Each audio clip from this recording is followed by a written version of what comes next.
Sebelumnya marilah kita bersikap anjali untuk memberikan penghormatan kepada Guru Agung kita. Namo tassa bhagavato arahato sama sambuddhassa. Namo tassa bhagavato arahato sama sambuddhassa. Namo tassa bhagavato arahato sama sambuddhassa. Sukihontu Namo Buddhaya. Selamat sore Bapak Ibu, saudara-saudari juga adik-adik sekalian. Semoga pada kesempatan sore ini, Minggu, tanggal berapa ini? 8 ya. Tanggal 8 Maret, semoga semua dalam keadaan 9. Semoga semua dalam keadaan baik ya, sehat, damai dan juga bahagia. Ya mungkin ada agak bahagia sedikit tapi masih bisa berangkat, artinya masih bisa bahagia. Nah, pada kesempatan kali ini sebenarnya kalau setiap saya dikasih jatah dari Mas Eka itu, bagi saya sendiri itu apa ya, berat karena saya itu harus mencari tahu, perlu tahu sebelum menyampaikan dan mencari materi dan juga ya sedikit-sedikit harus dipraktekkan. Jadi setiap kali dapat tugas itu kayaknya wah ini, tapi berkaitan dengan apa yang saya sampaikan, saya kira Bapak Ibu dan saudara-saudari di sini juga memiliki tentang ketika menghadapi sesuatu kemudian terus berjalan. Artinya tidak terus patah. Misalkan Pio yang masih sekolah, misalnya dapat nilai yang buruk ya, apakah terus patah kemudian tidak belajar? Terus ya. Jadi melihat kondisi yang buruk pun masih harus tetap tahan deh ya, supaya bisa mendapatkan nilai yang baik ya. Nah berkaitan itu mungkin sudah disampaikan dari yang sudah, ya tentu sudah sih.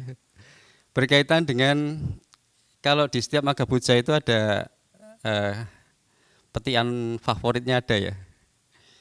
Kanti paramang tapo titika, nibanang paramang wadanti Buddha, nahi pabajito parupagati, samanuhoti parang wite tayanto. Artinya kesabaran dan pengampunan. Kalau saya dapatnya terjemahnya, kesabaran dan pengampunan adalah praktik pertapaan yang terbaik. Para Buddha berkata, nibbana adalah kebahagiaan yang tertinggi. Sesungguhnya orang yang menjalani kehidupan petapa tidak menyakiti yang lain. Seseorang yang masih menyakiti yang lain bukanlah seorang petapa atau samana. Nah,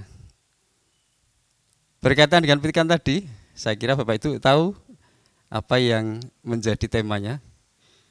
Kira-kira apa ya?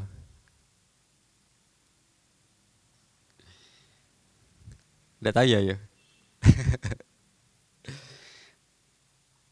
Jadi ini saya akan menyampaikan berkaitan tadi, saya menyampaikan Pio ya, soal ketahanan. Nah, ketahanan itu kalau sinonimnya itu kalau di tadi petikan itu adalah kesabaran. Ketahanan, kesabaran, ketabahan, keteguhan.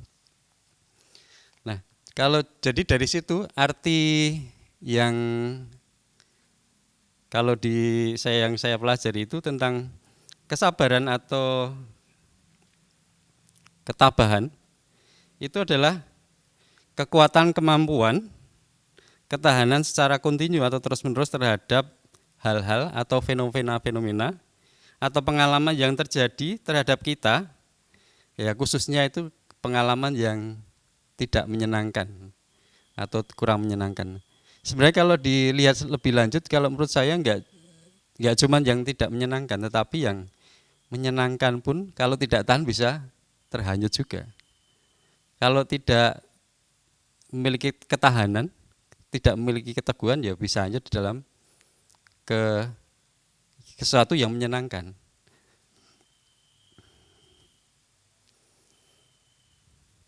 Nah, dari situ saya akan sedikit, bukan sedikit sih, banyak ya. Banyak berkaitan dengan kisah-kisah yang ada di Anggutara Nikaya, Samyutta Nikaya, juga ada di Jataka, berkaitan dengan kesabaran atau keteguhan. Nah, di dalam kehidupan sehari-hari,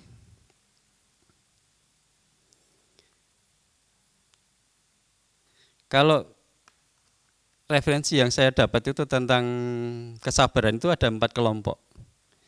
Yang pertama itu adalah sabar terhadap cuaca dingin, panas, dan juga lapar dan dahaga. Yang kedua, sabar terhadap gigitan lalat, nyamuk, gigitan binatang-binatang, dan juga atau binatang lain. Mungkin ini juga terkaitannya dengan dera sakit tentang tubuh ya. Terus kemudian kelompok ketiga adalah sabar atau tahan terhadap kata-kata, tuduhan, fitnahan, omelan, cacian, makian, kayak gitu. Terus kemudian yang keempat adalah sabar atau tahan terhadap perasaan-perasaan yang sakit atau menusuk. Nah, di dalam kehidupan kita sehari-hari lah, di dalam kehidupan sehari, di sini ada enggak yang selama dari kecil sampai sekarang tidak pernah marah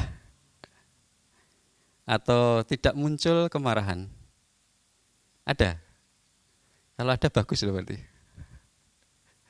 Berarti memiliki ketahanan atau kesabaran yang luar biasa.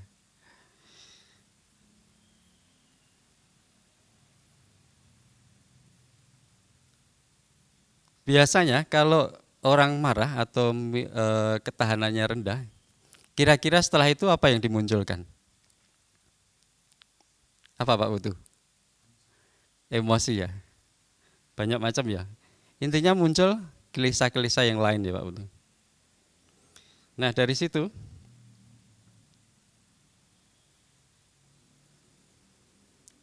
kalau dalam kisah itu ada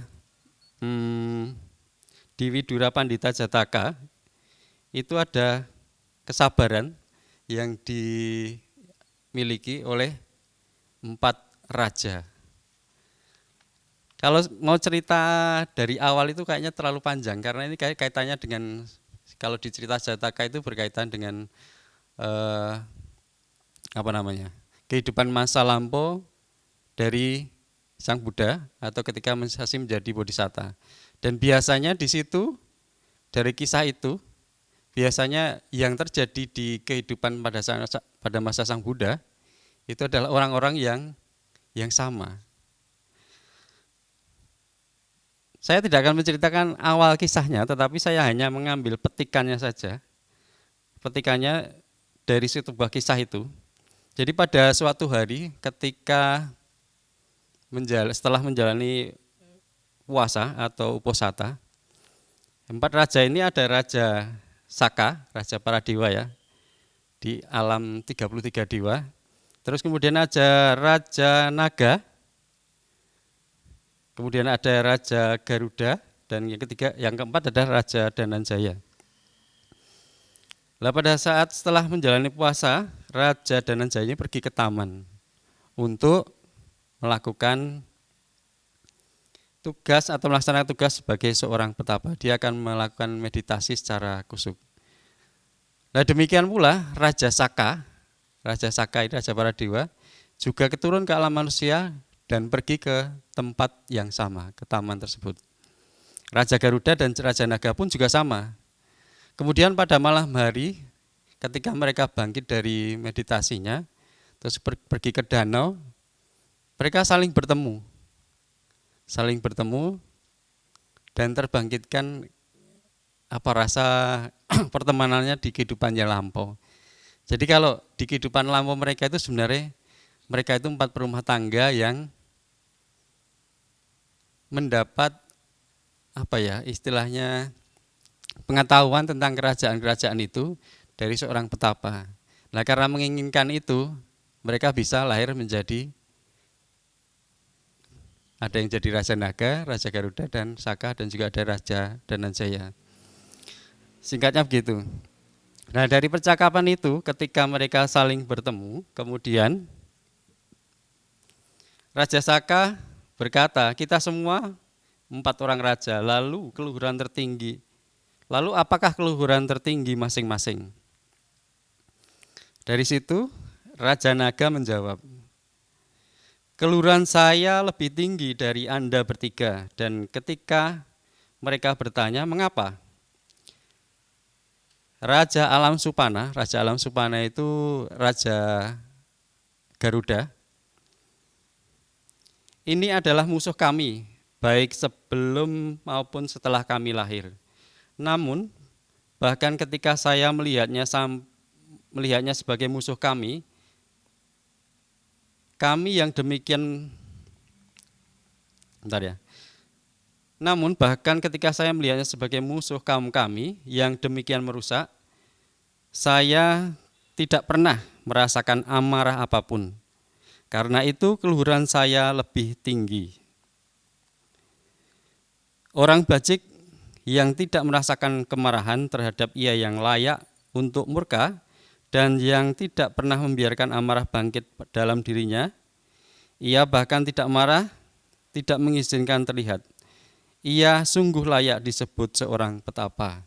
Jadi Raja Naga ini merasa dirinya paling luhur karena meskipun di situ ada musuhnya, dia tidak memiliki amarah. Jadi dia sabar. Terus kemudian Raja Garuda dari Alam Supana itu setelah mendengar kata itu kemudian menjawab atau berkata juga, naga adalah makanan utama saya, namun sejak dahulu, bahkan meski saya melihat makanan seperti ini di dekat saya menahan lapar dan tidak melakukan perbuatan jahat demi mendapat makanan. Ia yang menahan lapar dengan perut mengerut, tidak melakukan kejahatan demi mendapatkan makanan, ia yang sungguh layak disebut seorang petapa. Ini keluhuran yang kedua. Jadi meskipun kalau di kehidupan sekarang ya, mungkin katakan burung elang itu makannya ular ya. Kalau di kisah ini burung Garuda makannya naga. Tapi burung Garuda ini, Raja Garuda ini meskipun melihat makanannya dia tidak terhasrat untuk atau menahan perutnya untuk tidak makan makanannya. Jadi pada saat itu dia mempraktikkan wisata juga. Ya hampir sama mungkin ya dengan momen saat ini yang di tetangga kita juga lagi melaksanakan puasa. Terus kemudian yang ketiga itu Raja Paradewa atau Raja Saka juga berkata, saya meninggalkan berbagai jenis keagungan surgawi, segala sumber kebahagiaan cepat, dan datang ke alam manusia untuk memelihara keluhuran saya. Karena itu keluhuran saya lebih unggul. Ia enggan terhadap semua kemegahan luar dan nafsu indriawi. Orang seperti itulah yang layak disebut sebagai petapa. Nah, ini Raja Paradewa. Kalau kita secara umum mendengar bahwa di kerajaan atau di surga itu penuh dengan kenikmatan ya, kemudahan dengan sangat dinikmati dengan sangat cepat. Tapi ini rajanya malah pergi meninggalkan kenikmatan indrami, menuju ke alam manusia. Jadi beliau pun juga merasa lebih unggul dari yang lain. Terus kemudian yang keempat ada Raja Dananjaya, juga berkata, kalau ini raja di kerajaan Kuru atau kaum Kuru. Saya hari ini telah meninggalkan istana saya dan selir-selir berikut 16.000 gadis penari dan mempraktikkan kewajiban petapa di taman, karena itu keluhuran saya lebih unggul. Ia yang terkendali indrianya, teguh, tidak egois, dan bebas dari nafsu, ia yang sungguh layak disebut sebagai petapa. Ini hampir mirip dengan Raja Saka. Meskipun dikelilingi banyak hiburan, dikelilingi banyak fasilitas yang mudah, tapi juga meninggalkan dari kesenangan indrawi. Nah dari situ karena terjadi percecokan atau istilahnya persaingan, bisa juga itu menjadikan suatu keraguan, ini sebenarnya mana atau yang lebih unggul antara Raja Naga, Garuda, Saka atau Raja Dananjaya. Nah pada saat itu kemudian Raja Saka bertanya kepada yang manusia, Raja Dananjaya, adakah yang bisa memecahkan atau mengurai keraguan tentang ini? Nah pada saat itu Raja Dananjaya itu memiliki seorang menteri yang mahir, yang bisa menguraikan atau menjabarkan ajaran, yang biasanya menjabarkan ajaran pada masyarakat dan kaum monastik. Nah, singkat cerita, mereka berempat mengunjungi atau bertemu dengan menterinya dari Raja Dananjaya. Nah, ketika bertemu, kemudian menteri tersebut berkata, wahai para raja, bagaimana saya bisa mengetahui apa yang Anda katakan baik atau buruk mengenai keluhuran Anda? Seperti yang Anda ucapkan dalam syair pertengkaran Anda. Dan ia menambahkan syair berikut ini. Orang-orang bijaksana yang mengetahui keadaan sejati masalah dan bicara dengan bijaksana pada saat yang sesuai. Bagaimana bisa mereka, betapapun bijaksananya, menarik kesimpulan dari syair yang belum diucapkan kepada mereka. Bagaimana Raja Naga bicara, bagaimana Raja Garuda, bagaimana Putra Wanetea atau nama Raja Garuda, atau bagaimana Raja Paragandaba atau Raja Saka, atau bagaimana bisa Raja kaum Kuru bicara. Nah setelah itu kemudian setelah mereka masing-masing mengucapkan tadi keluhurannya masing-masing, menteri ini mengatakan, Raja Naga atau Waruna mengajarkan kesabaran. Raja Garuda itu mengajarkan kelembutan. Kemudian Raja Gandhaba mengajarkan berpantang dari nafsu indrawi. Dan Raja kaum Kuru yang paling mulia mengajarkan kebebasan dari semua rintangan. Kemudian setelah itu, setelah mendengar ucapan mereka, Sang Bodhisattva ini mengucapkan lagi, semua ucapan ini diucapkan dengan baik. Tiada yang diucapkan di sini yang salah. Dan ia yang memasang hal-hal ini dalam dirinya, seperti jari-jari dalam kerangka roda, ia yang memiliki 4 keluhuran, sungguh layak disebut petapa. Nah, jadi ternyata keempat tadi, keluhuran tadi itu tidak ada yang keliru. Tapi keempat-empatnya itu ketika itu dirangkai jadi satu, itulah yang disebut keluhuran.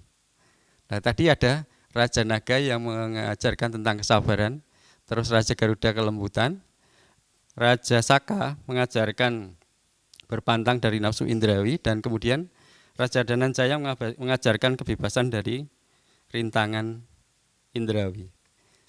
Sebenarnya kalau diceritakan tadi itu hampir semuanya sama sih, soal ketabahan atau ketahanan terhadap hal-hal yang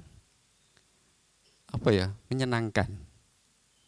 Jadi tidak hanya yang tidak menyenangkan, tapi yang menyenangkan pun kalau tidak tahan mungkin ya akan larut di situ juga. Ceritanya masih panjang. Cerita tersebut bisa dibaca sendiri di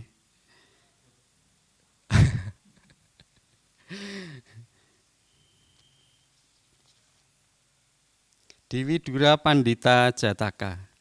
Karena kalau dibaca nggak selesai.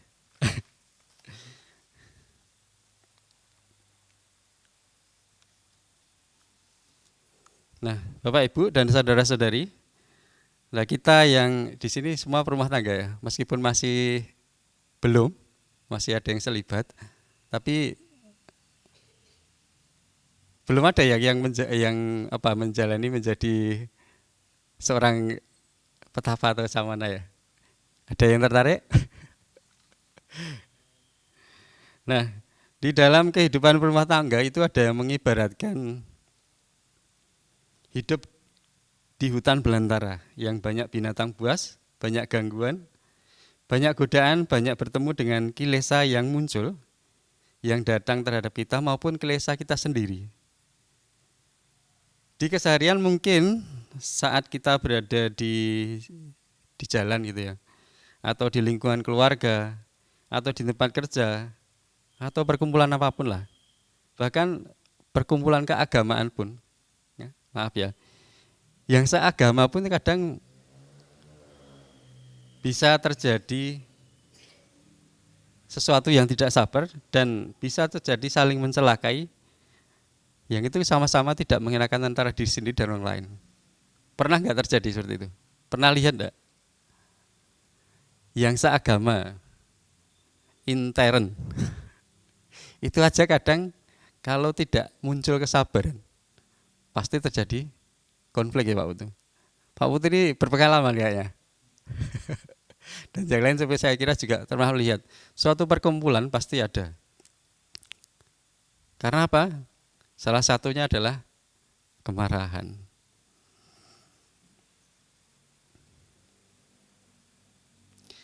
Jadi memang pada masa tertentu itu hal tentang kesabaran atau ketahanan itu sangat sulit.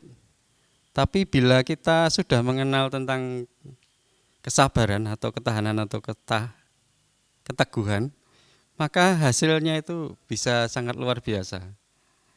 Dan bisa damai dengan kondisi apapun.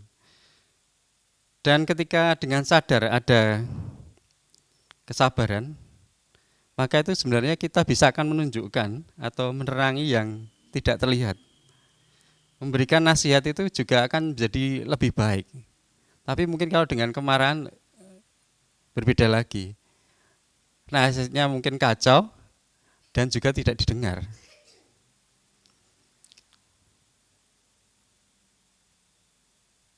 Dan pada akhirnya ketika memberikan suatu nasihat yang menyenangkan, itu pun juga akan menyelesaikan dari masalah atau persoalan.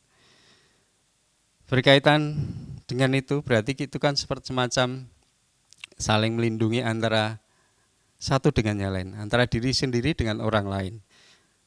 Melindungi diri sendiri berarti melindungi orang lain, dan melindungi orang lain pun juga melindungi diri sendiri. Ini juga ada kisahnya lagi. Kisahnya ada di Samyutta Nikaya, kelompok khotbah tentang penegaan perhatian. Di ayat 19 tentang sedaka. Ini saya juga akan tidak banyak dari awal, tapi saya akan ngambil kutipan saja. Jadi di masa lampau ada seorang akrobat. Akrobat ini menegakkan tiang bambu dan berkata kepada muridnya, Medaka Talika, panjatlah tiang bambu ini dan berdiri di atas bahuku. Si murid Medatalika memanjat tiang bambu dan berdiri di atas bahu gurunya. Akrobat itu kemudian berkata kepada muridnya, Medatalika, engkau melindungi aku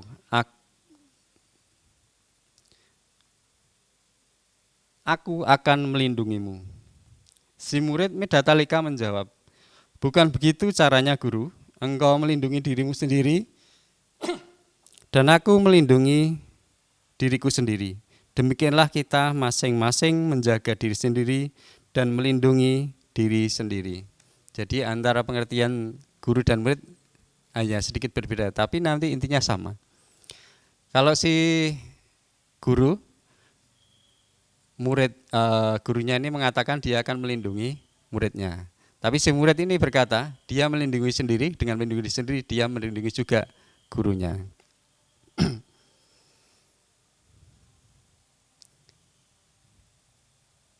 Dan bagaimana tentang melindungi diri sendiri? Ia yang melindungi orang lain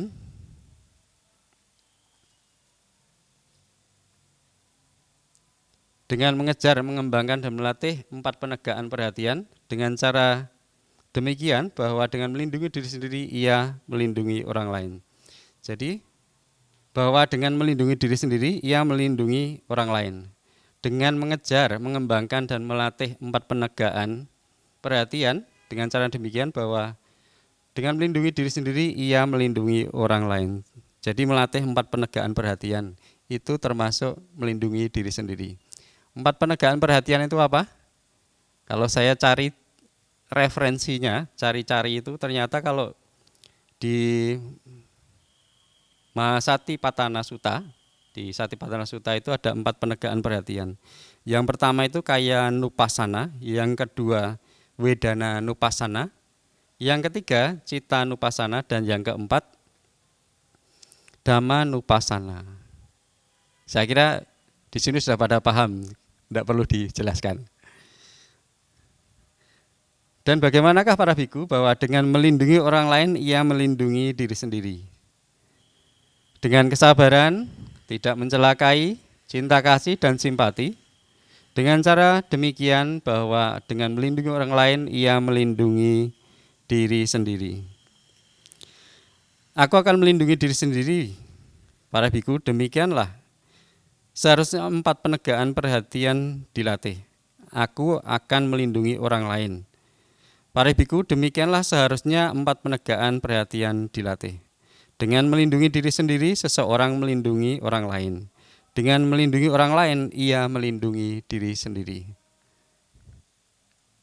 Jadi ruwet apa jadi tidak? Jadi paham? Nah, intinya yang pertama adalah melindungi diri sendiri dengan melatih 4 perhatian. Kemudian melindungi orang lain dengan cara kesabaran, tidak mencelakai, cinta kasih dan simpati. Jadi 4 ya, dari 8.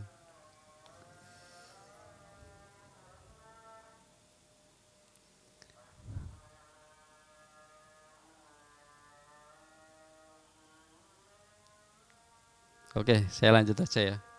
Bapak, Ibu dan saudara-saudari, nah, kalau sabar tadi berkaitan dengan melindungi juga orang lain, berikutnya adalah sabar itu berkaitan dengan terhadap perlakuan kasar. Sabar terhadap perlakuan kasar, ini juga ada kisahnya lagi. Kisahnya ada di Mahisa Jataka. Di Mahisa Jataka diceritakan, itu ada seekor kera. Seekor kera yang masuk ke kandang gajah.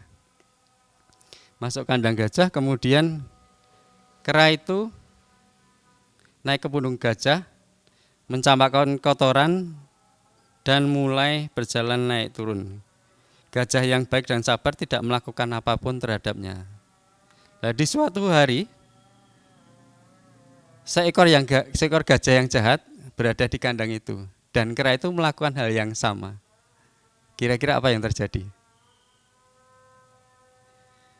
Ketika kera itu naik ke punggungnya dan memberikan kotorannya, gajah tersebut menangkapnya dengan belalainya, membantingnya ke tanah dan memijaknya hingga berkeping-keping. Ceritanya begitu. Jadi ini cerita itu pada saat Sang Buddha ada. Terus kemudian Sang Buddha mengetahui itu, dia bercerita di kehidupan lampau. Ternyata kera itu melakukan hal yang sama di kehidupan lampau. Di masa lampau, di kehidupan sebelumnya, Bodhisatta itu terlahir menjadi Mahisa itu kerbau. Kerbau, dia pergi ke bawah sebuah pohon. Nah, ternyata di situ di atasnya ada seekor kera. Ketika ada kera itu, dia melakukan hal yang sama seperti yang dilakukan pada gajah tadi. Dia naik ke atas punggungnya, membuang kotoran di situ, berayun di tanduk kerbau. Tapi kerbau ini tidak marah, tidak melakukan amarah.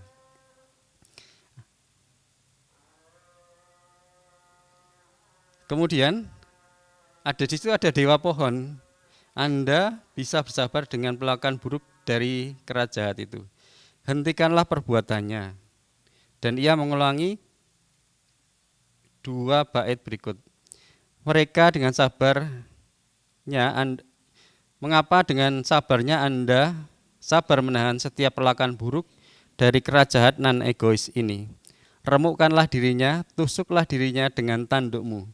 Hentikanlah dirinya, kalau tidak, anak-anak pun tidak akan menunjukkan hormat mereka. Jadi ada yang istilahnya bujui ya, supaya muncul amarah untuk menghentikan perlakuan yang kurang baik dari si kera.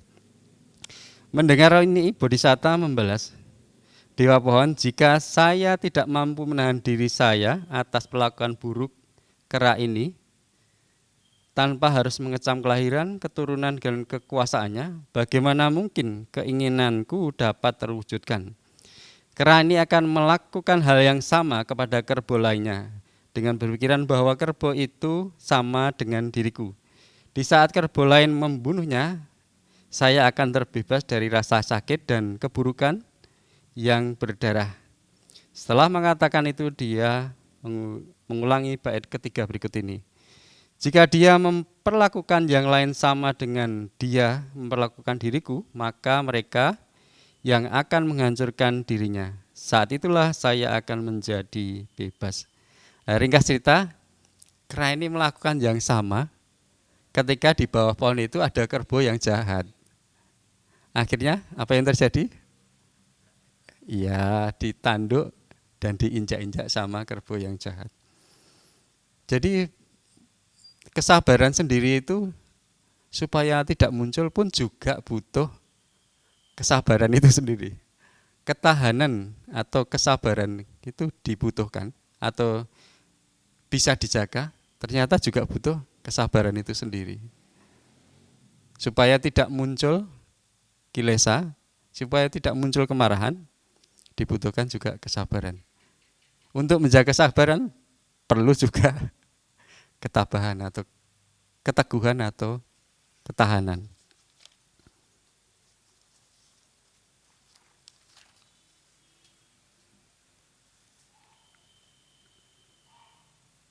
Lalu apa manfaatnya dari kesabaran atau ketabahan? Sebenarnya kalau kisah-kisah itu banyak sekali. Nah, saya pun juga akan mengambil saja, mengutip saja. Kisahnya ada di Sarabanga Jataka. Saya tidak akan cerita panjang, tapi saya hanya mengutip bagian kecil saja. Tidak ada pasukan betapapun besarnya kekuatannya yang mampu memenangkan keuntungan ini, yang demikian besar dalam suatu pertempuran, seperti yang didapatkan oleh orang baik dari kesabaran. Kekuatan dari kesabaran meredakan kebencian. Jadi manfaat salah satunya adalah meredakan kebencian. Karena apa? Karena kalau kebencian, kalau kesabaran itu tidak ada, maka muncul kebencian. Ketika muncul kebencian itu, dan apalagi kalau dibalas dengan kebencian, maka akan berlanjut dengan kebencian lagi. Dan terus berulang, tidak akan padam. Tetapi ketika muncul kemarahan atau kebencian itu dibalas dengan kesabaran atau ketahanan atau ketabahan, maka kebencian itu pun akan padam. Di kisah pun juga ada, di Magabodja yang lalu juga sudah diceritakan tentang kisah Kalayakini. Pernah dengar juga ya, Kalayakini. Jadi ada seorang perumah tangga wanita yang memiliki suami, tapi dia itu mandul. Saat dia mandul, kemudian tidak mau diceraikan oleh suaminya, dia mencarikan istri untuk suaminya. Mencarikan istri supaya memiliki keturunan. Yang menceraikan istrinya sendiri. Tapi karena si istri muda ini bisa mengandung, kemudian istri yang tua ini atau yang tadi istri pertama itu mencoba menggugurkan hasil dari kandungannya itu. Yang pertama karena tahu istri muda ini mengandung, terus kemudian digugurkan. Terus kemudian mengandung lagi, yang kedua kalinya juga sama, digugurkan istri kedua, istri yang pertama tadi. Kemudian sampai ketiga kali akhirnya tidak memberitahu, tapi bagaimanapun kondisi kan tidak bisa ditutupi kan, akhirnya juga tahu. Dan ketika akhir menjelang kematiannya, karena tahu ini diracuni atau coba dibunuh oleh istri pertama tadi, pada saat meninggal, istri yang kedua ini menaruh kebencian dan ingin membalas dendam terhadap istri pertama. Nah, singkat cerita, istri tua dan istri muda ini yang pertama di kehidupan berikutnya itu lahir menjadi seekor ayam, dan yang istri muda lahir menjadi kucing. Apa yang dilakukan? Kucingnya akan selalu memakan telur dari ayam. Berikut terus menerus sampai mereka berdua meninggal. Kemudian di berikutnya lahir lagi menjadi seekor macan tutul gantian. Yang istri kedua lahir menjadi rusa betina. Jadi ketika melahirkan selalu dimakan oleh macan tutul. Dendam itu berlanjut lagi di kehidupan yang ketiga setelah mereka meninggal itu. Satunya itu menjadi wanita lagi, berumah tangga, dan satunya lagi menjadi peri atau yaka, perempuan itu yakini. Nah, pada saat mengandung pun juga sama terjadi. Jadi kebencian itu tidak ada habis ya, bahwa dibawa dari kehidupan ketika meninggal terus berlanjut sampai di kisah itu sampai kehidupan, 3 kehidupan. Lalu pas pada saat mau melahirkan, istri wanita berumah tangga itu meminta perlindungan dari Sang Buddha. Nah, akhirnya pada saat itu, singkat cerita, kebencian atau itu habis ketika salah satunya memiliki kesabaran atau ketabahan. Ringkasnya begitu. Jadi tadi awalnya dari ketika amarah itu dibalas dengan amarah atau kebencian dibalas kebencian, maka pun juga tidak akan habis. Jadi manfaatnya dari kesabaran adalah satunya adalah meredakan kebencian. Kalau di referensi lain itu, kalau manfaat yang lain itu, yang pertama disukai banyak orang.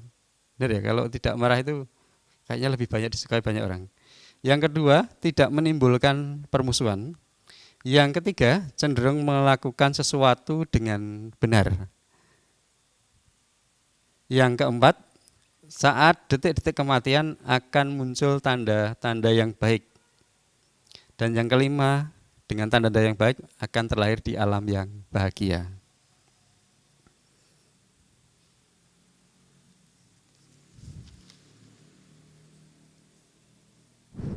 Karena kalau di Sutta itu juga disebutkan, kalau perumpamaan seorang pemarah atau yang tidak sabar itu seperti nanah atau cairan busuk. Lah kisah itu pun juga ada di Anggutara Nikaya 3 tentang kejijikan. Disebutkan bahwa ada 3 jenis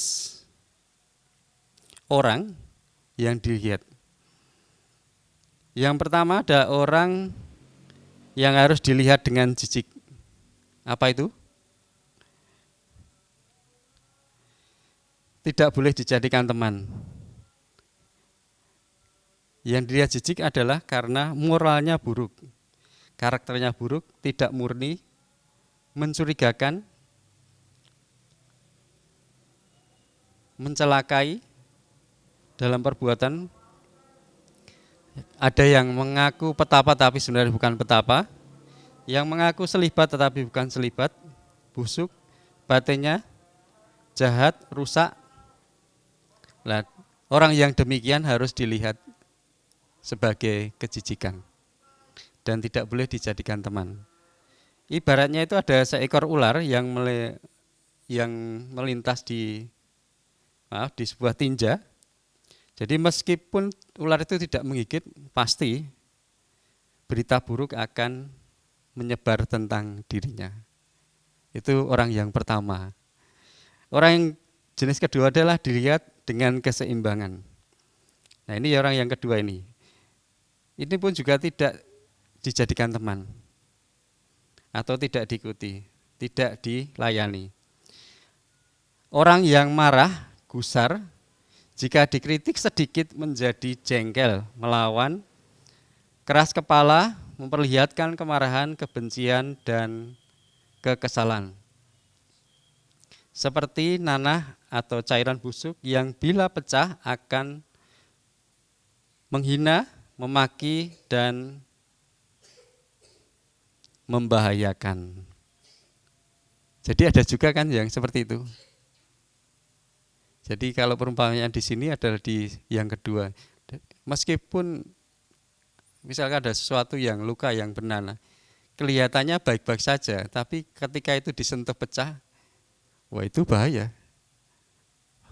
Pasti tidak enak, pasti membahayakan, pasti juga bisa mencelakai bagi yang menyentuhnya. Nah, orang seperti itu adalah orang yang marah atau gampang gusar, orang yang tidak memiliki kesabaran. Dan yang ketiga, orang yang jenis ketiga, orang yang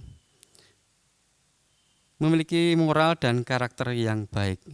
Nah, jenis yang ini bisa dijadikan sebagai teman, diikuti dan dilayani.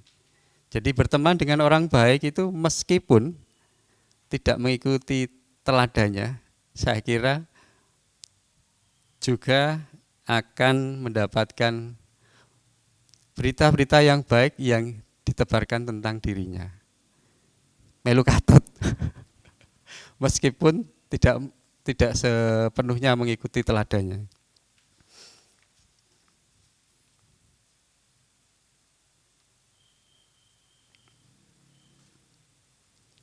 Nah, tadi adalah manfaat dan kemudian kerugiannya dari kemarahan apa? Kerugiannya sebaliknya. Kerugiannya itu tidak disukai oleh teman atau orang-orang, akan menciptakan banyak musuh, cenderung akan melakukan kesalahan.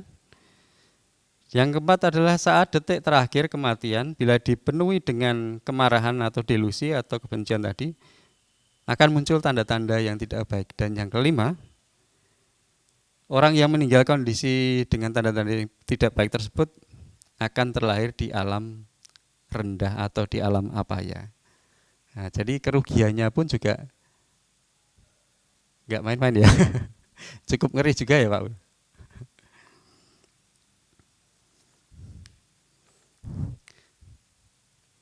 Nah, ketabahan atau kesabaran tadi, sebenarnya saya juga mengambil kisah berkaitan dengan kesabaran itu seperti baju pelindung atau perisai juga.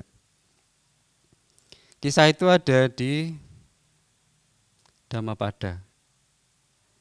Samyutta Nikaya, jadi kelompok khotbah tentang sang jalan. Jadi Brahmana. Kisah ini saat itu ada murid Buddha yang melihat Brahmana Janusoni mengendarai kereta yang seluruhnya berwarna putih ditarik kuda putih. Kuda penarik itu juga berwarna putih, hiasannya putih, kereta putih dengan pelapis tempat duduk berwarna putih. Tali kekangnya putih, tongkat kendali putih, dan beratap putih. Sorbanya putih, pakaiannya putih dan sandalnya juga putih. Dan ia sedang dikipasi dengan kipas putih. Orang-orang melihat ini berkata, sungguh Tuhan bagaikan kereta surgawi. Tampak sungguh seperti kereta surgawi. Mungkinkah yang mulia untuk mengatakan kereta surgawi dalam dhamma dan disiplin ini? Kalau tidak salah ini Ananda melihat Brahmana Janusoni ini. Terus kemudian beliau menceritakan kepada Sang Buddha. Nah, ketika Bhante Ananda menceritakan kepada Sang Buddha, kemudian Sang Buddha menjawab.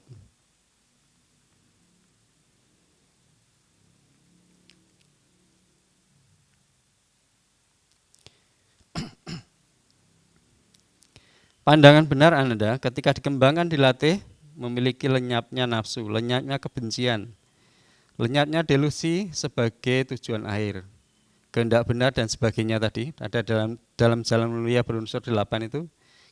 ketika dilatih menjadikan lenyapnya kebencian, lenyapnya nafsu, delusi sebagai tujuan akhir. Demikian Ananda harus dipahami bagaimana ini adalah sebutan untuk jalan mulia berunsur 8. Kendaraan surgawi dan kendaraan dhamma.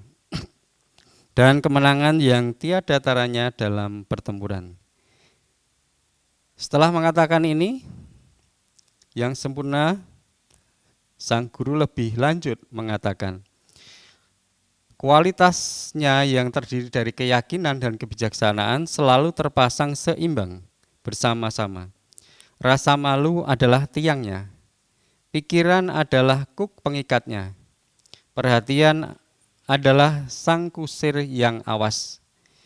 Hiasan kereta adalah moralitas, sumbunya adalah jana, kegigihan adalah rodanya. Keseimbangan menjaga beban tetap seimbang, ketiadaan keinginan berfungsi sebagai pelapisnya.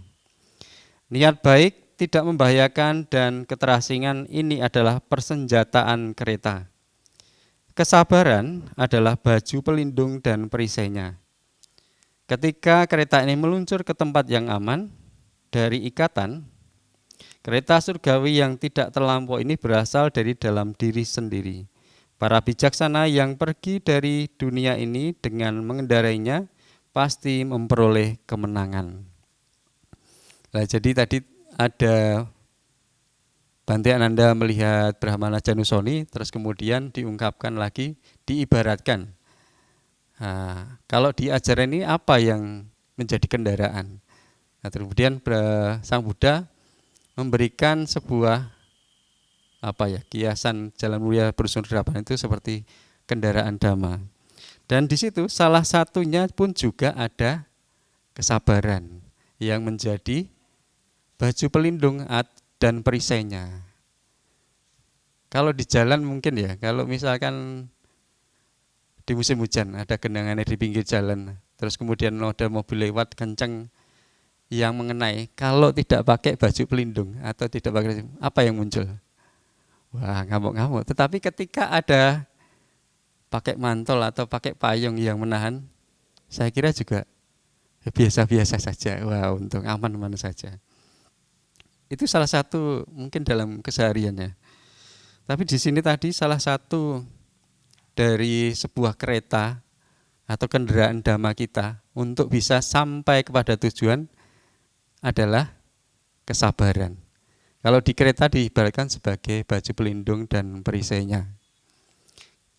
Dilihat lagi kalau di parami, ada 10 parami itu kan salah satunya pun juga ada kesabaran, kanti ya. Urutan keberapa Pak Utu? Mas Gede keberapa Pak Udi?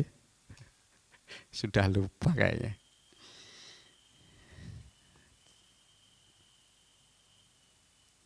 Nah, dari kisah tadi, kendaraan dhamma, salah satu kelengkapannya baju pelindung. Nah, kesabaran itu tadi adalah baju pelindung dan perisainya. Orang yang mudah marah itu seperti orang yang tidak memiliki baju pelindung dan perisainya. Jadi, ketika tidak memiliki baju pelindung dan perisainya, dia akan menjadi mudah terluka. Mudah tersakiti, mudah menjadi semacam terkena senjata beracun terhadap sesuatu atau fenomena atau pengalaman tadi yang mungkin kurang menyenangkan. Begitu juga hal yang menyenangkan.